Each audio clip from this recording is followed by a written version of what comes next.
मुंबईला आम्ही बांगलादेशी आणि रोहिंग्यांपासून मुक्त करू।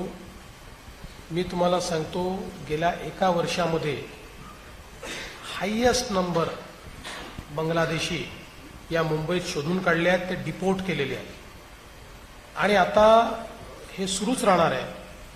आणि आता तर आम्ही IITच्या मदतीने एक आर्टिफिशियल इंटेलिजन्सचं टूल तयार करतोय की ज्याचा उपयोग करून बांगलादेशी आयडेंटिफाय करणं सोपं होईल।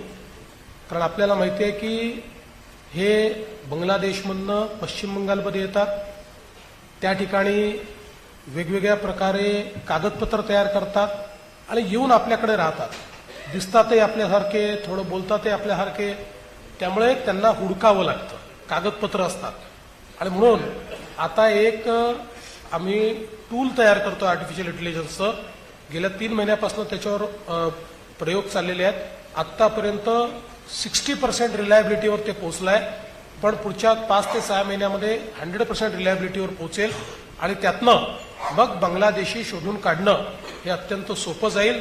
100% मुंबईतले बांगलादेशी आणि रोहिंगे शोधून काढून त्यांना डिपोर्ट करण्याचं काम आम्ही करणार आहोत।